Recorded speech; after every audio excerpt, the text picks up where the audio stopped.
Twongeye kubasuhuza mwese bakunzi ba Titekamanzi official, mukomeze mugubwe neza aho buri wese aherereye, cyane cyane mwebwe mwumva ururimi rw'ikinyarwanda ndetse n'indimi shami zirushamikiyeho, ariko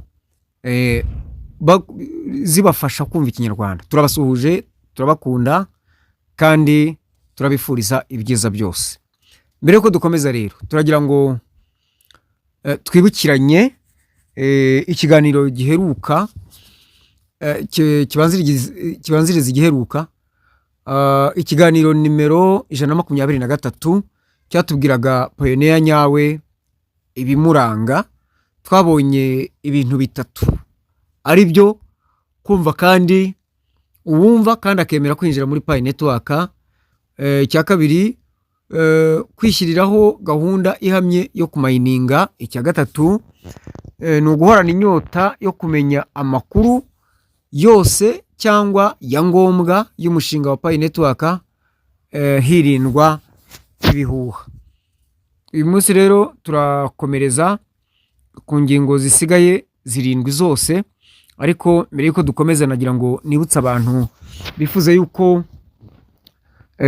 batazajya bacikwa n'ibiganiro tubagezaho n'amakuru, bakora subscribe, hanyuma bakanakanda kuri ubwo subscribe ni s'abonner en français, hanyuma bakanda no kukazogera kugira ngo bajye babona notification imamenyesha yuko ikiganiro cyahageze. Ikintu cya kane rero dukomeje kiranga umupioneer wa nyawe, ni ukumva ko abantu bose bakwiyandikisha muri Pi Network. Hari umuntu ugenda akumva niba mayininga yagize amahirwe akinjiramo kuko yumvise ko harimo amahirwe menshi nkuko tubyiteze, bitarenze impera z'uku kwezi tuzabona ibyo tumaze imyaka hafi 6 duharanira, babone yuko batibeshye. Umuntu rero kabyumva ate mbabarira ndamayininga jenyine rwose, akumva ko yamayininga wenyine, mu gihe hari undi abayumva abantu bose bakwiyandikisha muri Pi Network. Uwo muntu ufite uwo mutima wo kumva ko abantu bose bakwiyandikisha muri Pi Network, ni ikigaragaza ko ari umupioneer wa nyawe. Umupioneer wa nyawe arangwa no kumva ko abantu bose babona ibyiza bihari cyangwa nawe afite. Uyu muntu rero ufite uwo mutima amenye ko ari umupioneer wa nyawe, aho ari yigurira agacupa, yego, cyangwa namwe mujye mukamugurira kuko muramuzi. Icya gatanu kiranga umupioneer wa nyawe, nukurazwa ishinga no kuzuza ibisabwa byose muri konti ye ya Pi Network. Hari abantu rwose bicara bakumva aho bari baranezerewe kandi ibyangombwa bisabwa muri Pi Network ntabyo bujuje, ahubwo agatangira yewe waje ukandebera bya bintu byawe, upfa kuba waramushyizemo, arakubwira ngo ni bya bintu byawe kandi ubwo ibintu byanjye ndabigendana, ariko we neza agaterura ati ibintu byawe. Muri make abameze nkaho nta hahuriye n'iyo konti. Ni ikibazo gikomeye cyane, turabafite bameze batyo neza ugasanga ibi bintu nta kintu bimubwiye.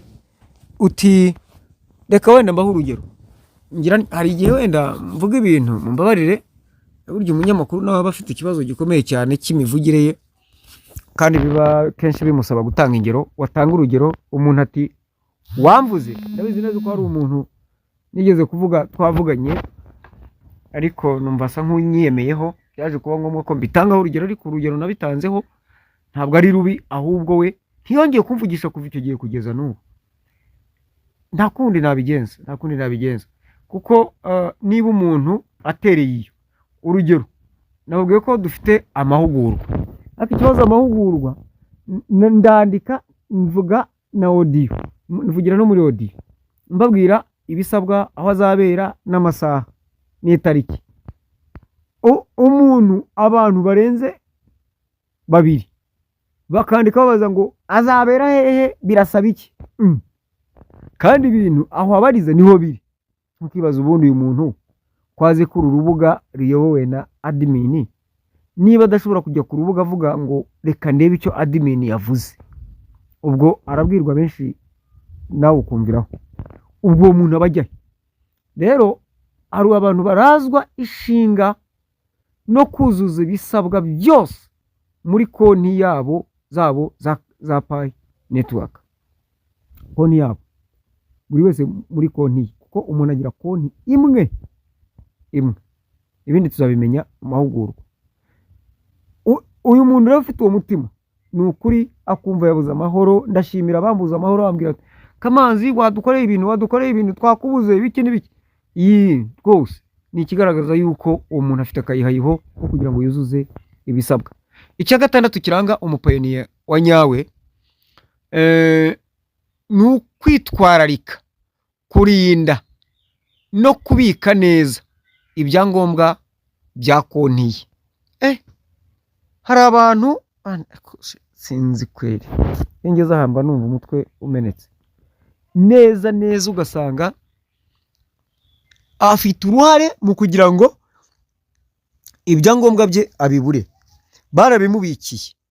Mbonereho kunenga aba uplines binjije abantu muri Pi Network bakagerekaho kubabikira ibyangombwa byabo. Muri make mwafasha abo bantu mubahindura injiji. Wenda umuntu so umuntu mufite icyo mupfana cyangwa ikindi muhuriyeho ngo abe gufitemo icyizere kubwira ati akira mbikira. Ntabwo ari ibyo. Wanarangiza ukagerekaho no kuvuga ngo nzaguha passphrase zawe umpaye Pi runaka. Cyo gihe ni ugufatira, ni ubuhemu, ni ubugwari, ni ubusuma, ni ubwesikoro. Ntabwo ari byiza. Umupayiniya wa nyawe rero yitwararika ibyangombwa bye, akabirinda, akabibika neza kugira ngo konti ye itazahungabana. Iki nacyo ni kimwe mu biranga umupayiniya wa nyawe: kwitwararika, kurinda no kubika neza ibyangombwa bya konti ye. Icya karindwi ni ugufasha abandi mu byo uzi cyangwa ushoboye muri uyu mushinga wa Pi Network. Ndabizi neza ko abantu benshi bazi byinshi muri Pi Network, ariko ndabasaba nkomeje ngo buri wese nagire uruhare mu kugira abo afasha. Icyo wabasaba cyose ariko cyatuma ubafasha. Dusigaje iminsi 19 niba atari 18. Koko muratekereza ubu abapayiniya bizagenda bite? Ese nabo ko bicecekeye buri wese nanyeganyege? Imbuga nkoranyambaga dore zabaye nyinshi, YouTube channels zivuga kuri Pi. By'umwihariko mbabwiye inshuro mvugiye kuri iyi channel ngo muze mbafashe. Ekadabera gatabwa maze agahinda gake urwo sinaruye. Rero umupayiniya wa nyawe ni wa wundi urangwa no gufasha abandi mu byo azi cyangwa ashoboye. Nongere nenge abantu biha kwiga bigiye kuri konti z'abandi, ariko ntibafate ya mbere ngo bigire kuri konti zabo uko bakora buzuza ibyangombwa bya Pi Network. Ntabwo ari byiza, kuko umunsi azahomba kandi ari wowe wabyishe, nyamara ntabwo muzajya imbizi. Kandi nkubwije ukuri, azahora avuga yuko ari wowe wamuhombeje. Wigeze ndigabo, wigira bamenye utari bamenye, wigira ndabizi, wigira ndabikora, wigira ndabishoboye, wigira ndahari, ariko birakunaniye, urabyishe ahubwo aho kugira ngo bitunganye. Ko umuntu arazana konti twaje gusanga tugasanga y'abatata we barayizambije. Nyamara yawe we ntiwayi, kuki utishi yawe ubundi? Yawe byagenze bite ngo we kuyica? Kuki wiciza abandi? Nacyo ni ikibazo cyo kwitonderwa. Abapayiniya mwitonde. Umuntu aragushoka ngo aragufasha, aho ugasanga ibintu yabirangije, yabizambije. Urabyumva? Nafuma nko guca amafaranga ya service ko muri Pi nta gishoro kibamo pe, no ubuntu. Ariko ibishorwamo ubwo bwonko bukoresha na mega birenze icyo twakwita ubuntu. Bityo rero rwose nimurekeraho kwica konti z'abantu, nimureke namwe kandi nimurekeraho kunyurwa ngo mwicare mutegereze nkaho hari uwo mwasezeranye. Nimushakishe ababishoboye muze tubafashe. Icya karindwi rero nkuko nababwiraga ni ugufasha abandi mu byo uzi cyangwa ushoboye, nicyo kiranga umupayiniya wa nyawe. Icya munani, kwirinda uruhare urwo ari rwo rwose rwaguturukaho rugamije guhombya mugenzi wawe mu mushinga wa Pi Network. Abantu benshi ubu ngubu barimo kuzererezwa no kumenya no gutwara passphrase z'abandi kugira ngo payi nijya ku isoko cyangwa se payi z'uwo muntu niziba migrated zigeze kuri konte azinyuruze, azikurure, azitware. Uramenye nyamuna, ndagusabye wowe mupayiniya nyumva, nawe ufasha abantu, mbabarira ihangane bitazakugiraho ingaruka kandi mbi utitemeraho, utatema ishami ry'igiti wicayeho. Umupayiniya wa nyawe aharanira icyatuma atagira uruhare urwo ari rwo rwose, uruziguye n'urutaziguye, mu bikorwa bigamije guhombya abandi payi zabo. Icya cyenda kiranga umupayiniya wa nyawe ni uguhanahana amakuru yose meza n'ubumenyi bushya ku bikorerwa mu mushinga wa Pi Network. Kenshi dutanga amakuru hano kuri YouTube channel nk'umurongo mugari abantu bose bahuriraho, ariko birababaje kubona umuntu ubonye nk'agakuru gacaracara. Urugero nk'inkuru nabagejejeho ivuga ukuntu Open Mainnet ishobora kuba muri uyu mwaka, noneho niboneye igihamya kirenze kimwe cyuko Dr. Nicolas ubwe ameze nk'umuntu uri mu guca amarenga. Ayo makuru ni amakuru utagomba kurenza ingohe. Nk'umunyamakuru rero dufite uko tubitangaza, ariko birababaje kubona umuntu umutindi. Niba abantu bashaka iki gihe byaranyobeye, ariko biriya ni ubutindi. Ugasanga buri kantu kose ushyizeho ngo bwo bagire ngo akantu kose ushyizeho ubwo ngo nawe uravuze, akandi wagira gutya ngo ushyizeho ugira akakubeshya. Ukibaza ubundi uyu mutindi cyokora icyo nshimira ni uko ahora avunika mu mutwe anshakisha ngo anenge ibyo nakoze cyangwa navuze. Ubundi rero nawe azajya agumana urwo rutwe ruvunika, rumuzerereze, rumuryamishe, rumubyutse, rumubungereze, azagera ubwo agwa ruhabo. Uyu muntu ufite uyu mutima uteye iryo atuma abantu benshi badashishikarira guhanahana amakuru kandi meza. Ikindi, ikintu nabonye gicaracara muri cya kintu cyo kwirinda ibihuha dukwiye kumenyesha, reka nanjye nkibabwire. Maze iminsi mbabwira yuko ndimo kugitohoza amakuru avuga yuko ngo uzane ngo pa iko timu ngo uzane ngo bakugurire ngo mucu. Ntabwo ari byo gutwara payi ngo mugure, sibyo. Ntabwo ari ko wa timu. Hari n'amakuru nabonye babyiyama bavuga bati muramenye uza gusitara akabigwaho akagusha agatuza kuri iryo buye na akaziki. Ntabwo ko wa timu, kuko hari aho ugera bakagusaba gushyiramo passphrase. Payi ko wa timu iyo ukreatinga payi wallet ukageraho baguha passphrase, bakubwira yuko hari aho usinyira urahira yuko uvuga uti I have saved my passphrase, nabitse passphrase zanjye. Noneho bakubwira yuko izo passphrase baguhaye nta handi hantu hera hirabura ziba zisigaye muri ecosystem, kandi bakakubwira yuko batazigera bagusaba passphrase n'umunsi n'umwe kereka uciye muri Pi browser. Abahakazi rero basaze bakora application rwose bakazisanisha na Pi kandi nziza cyane, ariko Pi zawe niba zizaba zageze kuri wallet ugakubitamo ka passphrase kawe, uzajya gusanga usange bunyuguje. Nk'abantu nahaye audio nanjye nakuye hano ku rubuga kare, aho umuntu yagize atya akorogoshora ibyo akorogoshora. Mwirinde gukorogoshora nyamuna, birangira aho umunsi wagiye kurasanga Pi zagiye kera. Rero bapayiniyazi mujye muhanahana amakuru kandi meza, apana amakuru y'urucantege nka zirangegera nirwa mbona zidutuka. Ego twebwe icyo dukora turakizi, turafasha abantu, ariko iyo umuntu ashyize imbere ubugegera nta rindi zina bamwita usibye kuba ari ingegera. Ndabasabye rero umupayiniya nyakuri yirinda ingegera, aharanira agira afite muri kwa kugira inyota yo gushaka amakuru, ariko akagereka no gushaka amakuru meza kandi akayahanahana na bagenzi be. Yego, ayahanahana na bagenzi be mu rwego rwo kugira ngo yongere ubumenyi, dukarishye ubumenyi. Ikintu cya 10 kigaragaza umupayiniya wa nyawe ni ugutegererezanya icyizere, amatsiko, ibyiringiro, kwihangana no kubishishikariza abandi. Hari abapayiniya hano baza bakamayininga umuntu ntaramara n'ukwezi, ariko ibi bintu uko byatinze ibyo watebukije harya ni ibihe. Abandi nabo ariko ibi bintu ubu bizarya, nibitarya wowe ujya urya. Niba ubona bitarya wowe nakugira inama ngo wowe ujye urya. Niki kikubuza kurya niba byo bitarya?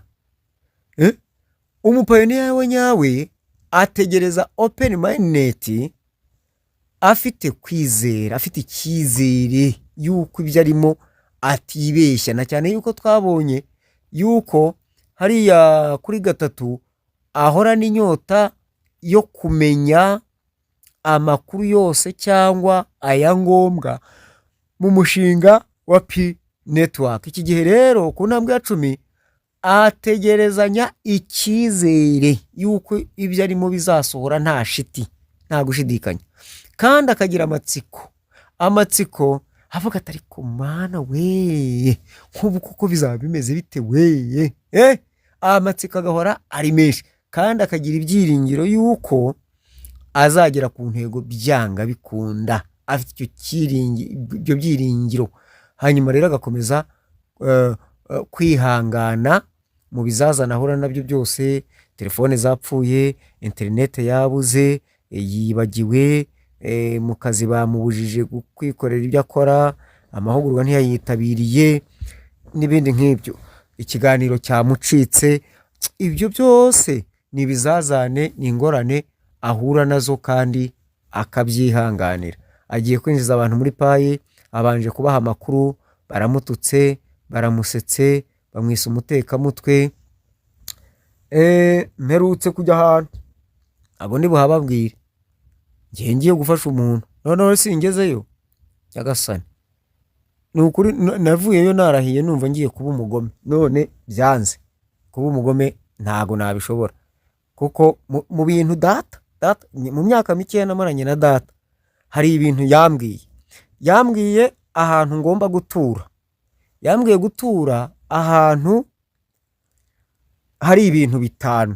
Icyambere yarambwiye ngo ntugature kure y'amazi, ntugature kure y'umuhanda, ntugature kure y'isoko, ntugature kure y'ivuriro, ntugature kure y'ishuri. Nibyo mbivuze neza? Hari isoko, hari ishuri, hari umuhanda, hari amazi, hari ikindi, ni ibintu 5. Kure yambwiye ngo ntugature kure y'ivuriro, ntugature kure y'ishuri, ntugature kure y'isoko, ntugature kure y'iriba, ntugature kure y'umuhanda. Ibintu 5. Akandi kantu data yambwiye, data yacaga urubanza abantu, mbabwiza ukuri ngewe nimbivuga ntya, hari abantu banzi hano simbizi niba bahari, ariko baramutse bahari, ariko barahari ndabizi. Iyo yacaga urubanza nta warusubiragamo, icyo cyo ryari ihame bamuziho data pe. Rero mu kantu yambwiye tuganira, iyo yabaga afite magasamusama akambwira ati ntugaca urubanza rubogamye. Kandi papa yamuhohoteraga, kuko papa nta muntu yahohoteraga, ariko yamuhohoteraga yashoboraga no kwemera kumena amaraso, ariko mukarwana inkundura umunsi, wenda mukarwana umunsi wose. Ikindi yaziraga umuntu urenganya umuntu, nanjye ibyo bintu ndabizira, nuko nta mbaraga nigirira. Hanyuma ikindi yarambwiye ngo ntukagira umuntu wanga cyangwa ngo murware inzika. Yego, iyo murware inzika umva maze kugira abantu benshi cyane abagome cyane. Barabyumva, reka nanabireke mutaza gutuma bitaza kunkomeretsa bigatuma mbivuga ngira ibyo mvuga bitari ngombwa. Kuntu abantu bagize gutya barampemukira muri iyi gahunda iyi ngiyi ya paye, nicecekera ndicecekera kuko ntago nazanywe no kurwana, nazanywe no kwifashiriza abantu. Uwo bishaka nzamufasha, utabishaka azabireka, nta muntu nshyiraho agahato, habe pe. Ndakubwira nti tegura ibi n'ibi, niba utabifite ni akazi kawe, ibisigaye nubibona usenga ufashe. Ariko mana, ariko mumpe koko aba bantu koko barashaka iki koko? Ariko ni handi habo ntabwo muzanshobora, ntiwampemukira ngo bishobore. Undwanye cyangwa umpemukira ameze nk'urwanya iminsi, kandi ngo akaremereye ugatega iminsi. Ndagira ngo mbanze mbenana n'abantu ndakaretse nanjye komenera ibanga. Umunsi wanyishoyeho ngo urashaka kundwanya, ntagukozeho, ntavuze, nta kindi nkoze, uzahura n'uruva gusenya, uzirangiza wowe ubwawe. Mbaye mbaburiye, ndicecekeye, ndi mwene Kabera. Nanakababwira ko ari ikiganiro nigeze gutanga nk'uko mbabaye, umuntu aranyandikira ngo ariko wanyoye ibiki. Sawa. Ndangije ndamubwira nti mba nanyoye nzobya sha. Aha bavande, ntago byoroshye. Uru ni urugamba turiho rukomeye cyane, kandi nta kindi abantu bagamije. Narababwiye ngo hari abantu banyatatse kubera ko bari bababitse kugira ngo bazabarye neza neza.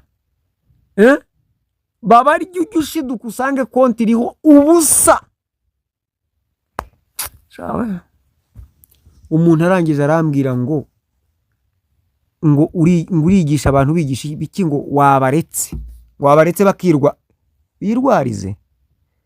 Nahise musomamo ikintu, kandi nawe ari mu bantu babeshya abantu, akabinjiza ariko akababikira iki? Ibyangombwa. None yinjiye muri gahunda yo kubabwira ngo naze, ngo akabwira abantu ngo nibaze ngo abarangire ngo aho bagura payi, aho agurisha payi igiye kuronshinga nkaho ariyo makuru yakabaye atanga. Arababwira ngo nimuzane babagurire. Umugome uzuye ujyo ibintu, ntago natinya kubigereranya n'ubutera hamwe. Bwo ubundi butera hamwe buba mu mutima, bubanza mu mutima, ntago ari ugufata umuhoro. Abantu n'abagome, abagome nta muwe babafitiye namba. Ndabizi ko banyanga bangendaho, uzanyishoraho icyo mbabwiye cyo ntazamenya n'ukuntu byamugendekeye. Mbaye mbaburiye kandi sibyo. Abanyarwanda bariharahara, barakora ibishoboka byose, baragira ngo nabo bazagira icyo babona. Abandi barimo barabacungira hasi hejuru, baca mu mababi, baraca mu bisusa, baca mu biki, ngo babibutwabo. Uzabikora wese kandi agafatwa, imvura izamunyagira. Ntabwo nyivuze iyo ariyo, bamugira ngo mvuge, ariko ntabwo ari byiza. Reka nisoreze mbabwira ibijyanye n'amahugurwa. Buri weekend twabateguriye amahugurwa ku wa gatandatu cyangwa ku cyumweru. Ku wa gatandatu no ku cyumweru azajya bateye atya. Tuzajya tuhakorera kwa Rubangura, kuri etaje kwa Rubangura, muri etaje ya 4, mu cyumba cya 404, guhera saa 5 kugeza saa 7, no guhera saa 8 kugeza saa 10. Andi masaha hagati aho na ya pause no kugira utundi dufasha. Ku cyumweru naho ni nkuko nguko, ariko iki cyumweru gitacyo ntabwo bizaba cyo ku itariki 15. Tuzakora guhera saa 5 kugeza saa 7 gusa, ko nyuma yaho hari inama izahabera. Ni muri company Metava Solutions. Tunabibutsa yuko mwayigana bakabafasha, abakeneye inguzanyo bakabafasha gukora umushinga neza, bakabahugura, bakanaba bera abajyanama, mukagendana muri urwo rugendo, bakanabakorera ubuvugizi kugira ngo mubone iyo nguzanyo, hanyuma no kukumenyesha ibisabwa byose kugira ngo umushinga wawe kugira ngo uhabwe inguzanyo ushaka wihute. Si nibyo gusa, ahubwo Metava Solutions Limited babafasha abadamu n'abagore cyane cyane n'abantu bihariye bafite ubumuga. Babafasha bafite ibyo bakora business, babafasha kubona inguzanyo irimo nkunganire ihera kuri 50%, 70% ndetse no kugeza no ku 100%. Ubwo rero mwabagana bakabafasha, bakora aho ngaho rero kuri etaje yo kwa Rubangura, muri etaje ya 4, mu nyubako yo kwa Rubangura etaje ya 4 mu cyumba cya 400 cyangwa se muri salle ya 404. Ari naho ngaho dukorera, tuzajya dutangira amahugurwa kugira ngo benshi bafashwe. Hanyuma rero iyo salle yakira abantu 30, isibo imwe abantu 30. Ubwo rero barangira ko tukabona gufata abandi muri bwa buryo nababwiye bizajya bikurikirana. Turabasaba ko mwakwiyandikisha, nimero murayibona hano muri description munsi ya titre, cyangwa se munsi y'umutwe w'amagambo w'inkuru, murabonaho link ya WhatsApp y'urubuga duhuriraho abashaka, kugira ngo tutaza gusumbuwa abandi. Hanyuma ariko tukanakora list y'abazaza guhugurwa kugira ngo tumenye ngo yazaza kwa gatandatu, ingo yazaza ku cyumweru. Ikindi igiciro amahugurwa ku bantu dusanzwe twarakiriye, twari dusanzwe dukorana, na amafaranga 1000 azajya atanga kugeza yumva rwose amaze gukarishya. Azajya uko aje guhugurwa azajya atanga 1000 uko aje guhugurwa kugeza yumva ebana yabimenye. Niwe uzihagarika mbese, uziha umupaka. Hanyuma abo tutaragirana imikoranire yishyura 2000 nibyo azajya atanga buri gihe. Ariko ushobora kuza guhugurwa kwishyura 2000 byawe ari ubwa mbere uje nyine, hanyuma ugakenera yuko tunagufasha, ubwo uzajya wongeraho 3 kugira ngo byuzure 5, kuko promotion yo kubafasha twabagabanyirije, twabashyiriye ku 5000, kuko buriya aho gukorera ibikorwa byose niki birahenda, amatike, ibintu byinshi birahenda. Ubwo rero twabagabanyirije kugira ngo bibafashe dukorere benshi. Nyamuna twinjire muri Open Minded, nyamuna we kugira usigara rwose, shaka 5 byawe tugufashe. Ego yes, nibyo. Niba waje ngo tugufashe ukaza no guhugurwa, uzahitamo kwiyandikisha mbere cyangwa nyuma, ubwo uzakurikiza ibisabwa. Reka mbarikira aha nayo makuru nabahaga, ngira ngo ikindi ntari nasoza. Abantu mushaka gukora KYC bakakubeshya ngo koresha indangamuntu y'undi muntu bitewe nuko wendi yawe itari yaboneka kuko ibizazane wagize. Ntabwo ari byo, barababeshya. Buri muntu agomba kuba afite nimero ya telefone imubaruyeho, email ariye, Facebook imubaruyeho ariye, amazina ari kuri konti ya Pi Network araye. Hanyuma ikindi nimero y'irangamuntu mu gukora KYC ari yawe, ya mazina na nimero ya telefone watanze bibaruye, bihujwe n'amazina ari ku ndangamuntu yawe bya nyabyo. Ego, hanyuma ibindi ntarimbabwiye nibyo tuzajya twiga. Reka noneho mbivuge, nubwo nabivuze ku mbuga zimwe na zimwe, ariko kubabasha gukurikira iki kiganiro barabyumva. Nuko tuzahugura guhera ku kwinjira, ku kwiyandikisha muri Pi Network. Biyandikisha bate? Ukaba ufite konti nziza cyane itarimo izira amakemwa.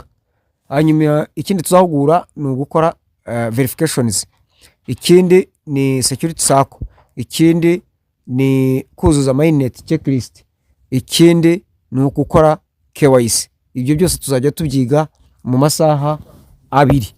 Ahasigaye rero na hanyu nimwiyandikishe, muze tubafashe kugira ngo dusanganire Open Minded, nta bibazo dufite muri konti zacu za Pi Network. Mukomeze rero mubwire n'abandi bataraza ba following iyi channel, niba ngombwa sharing kugira ngo igeze ku bandi bibafashe, we kwihererana nawe aya makuru. Hanyuma ikindi mu gukora subscribe ugomba no kwibuka gukanda ku kanyenye akazogera, kugira ngo ujye ubona notification cyangwa se inyibutsa ikwibutsa iti ikiganiro cyahageze. Ese mugira ngo si ibyo? Ibisigaye rero ni mubwirane yuko igihe cyageze, kuko ibintu turimo kubona turabona amarenga yuko ibihe byageze Open Minded ishobora bigiye kuba. Murakoze.